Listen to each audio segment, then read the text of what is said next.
కడిగి 1 glass rice తీసుకొని బాగా వాష్ చేసి 3 గ్లాసుల నీళ్ళు పోయాలి. పోసి స్టవ్ ఆన్ చేసి స్టవ్ మీద పెట్టేయండి. అలాగే అది బాగా ఉడుకుతున్నప్పుడు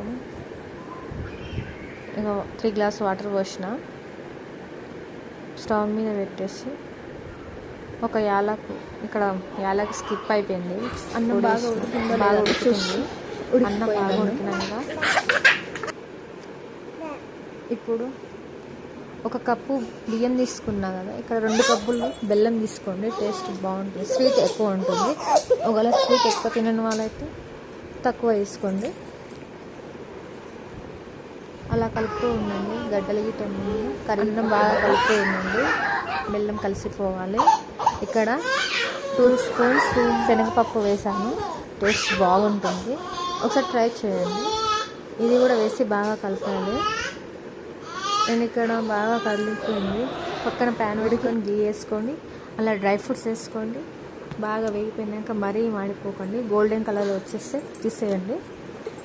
టేస్ట్ బాగుంటుంది గోల్డెన్లో ఉంటేనే.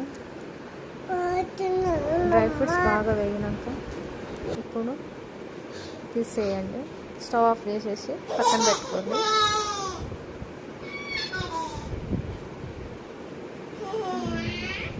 కాచి చల్లార్చిన పాలు 1 గ్లాస్ అలా పోయండి అన్నంలో. టేస్ట్ బాగుంటుంది. ఇప్పుడు బాగా కావాలి అలా కలుపుతూ ఉండండి. కలిపినాక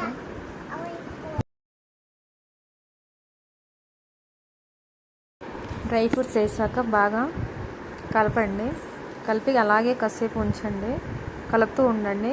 కింద అడుగు పట్టకుండా ఉంటుంది. అలా కలిపేశాక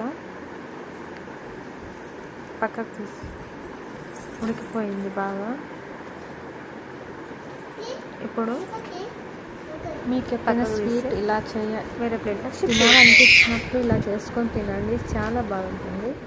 ఒకసారి ట్రై చేయండి. నచ్చితే ఒక లైక్ చేయండి. ప్లీజ్ సబ్స్క్రైబ్ చేయండి ప్లీజ్. ఇప్పుడు రెడీ అయిపోయింది. బెల్లం కామెంట్ లాస్ట్.